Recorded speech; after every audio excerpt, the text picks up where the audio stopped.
Hey guys, all right, so today's reading is all about Confederation and affecting the Métis in the Northwest. We just finished up our unit on Confederation, the four British unions. They joined Confederation. The idea behind that was to create a union, a unified country. John A. Macdonald was the first Prime Minister of Canada, and ultimately they wanted to have peace and harmony throughout all of Canada.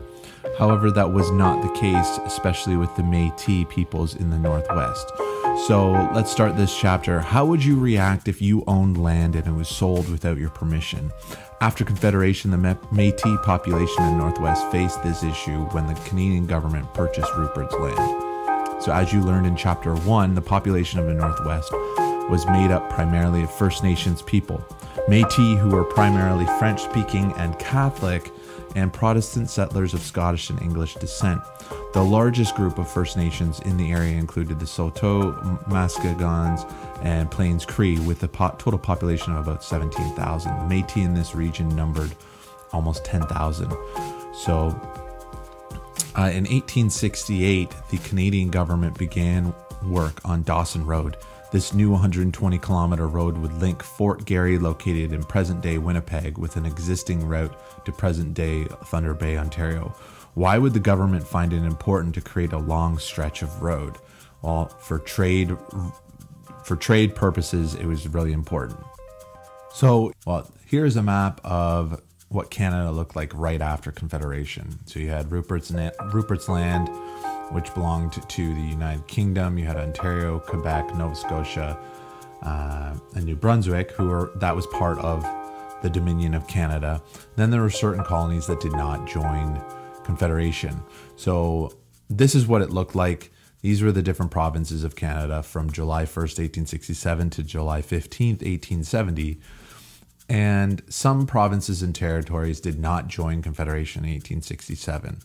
Why not? Well, there wasn't enough payback.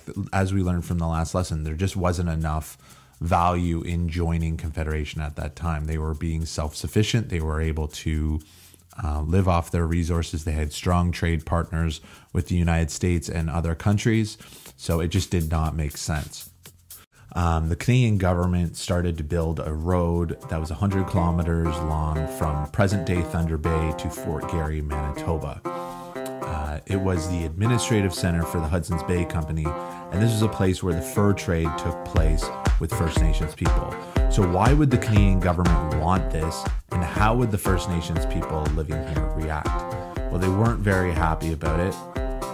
So Rupert's land played a very important part in the development of the Northwest region. So Rupert's land included a large portion of present-day southern Alberta, most of Saskatchewan, all of Manitoba and northern Ontario, the northwest half of Quebec, and Nunavut. In total, it covered about 1/3 of Canada's geographic area today.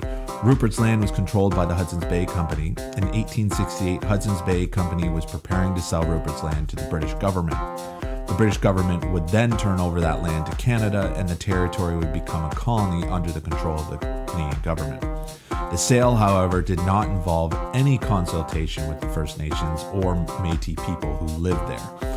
So you can read here Prime Minister John A. Macdonald's view of this sale. So what he says is, no explanation, it appears, has been made of the arrangement by which the country, Rupert's land, is to be handed over. All these poor people know that Canada has bought the country from Hudson's Bay Company, and that they are handed over like a flock of sheep to us. So Prime Minister Macdonald, what he's saying here is that he is totally acknowledging that the First Nation and Métis people are not consulted whatsoever about the sale of this land. So there was a huge dispute over land rights, and the government's position was this: hey, we're going to recognize the First Nations people. We're going to give them the land titles. We're going to give them a right to the land and territory that's recognized by the Canadian government. However, they didn't recognize the Métis as having the same land rights as the First Nations. And it was because they had that part of European descent in them. So the government's position was that any land agreements it made with First Nations did not apply to the Métis. Many Métis were worried that they would lose their land if Rupert's Land was turned over to the Canadian government. So we can read here's a quote from 2 unnamed Métis settlers of Red River. But at the same time being settled, working and living on the land which they have assisted the Hudson's Bay Company to open up, the people of Red River, having acquired in the above manner, the representatives of the Métis population of Red River loudly proclaim those rights. So they were like, what is going on here? This is not fair. This is our land. We've been here for many, many years.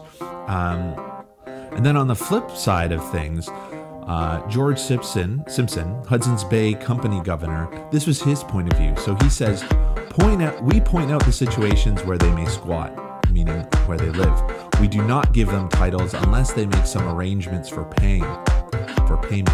The majority have settled where they liked, and we could not prevent them. So they're saying you got to pay if you want to have land rights here. Meanwhile, they've been there for hundreds of years, thousands of years.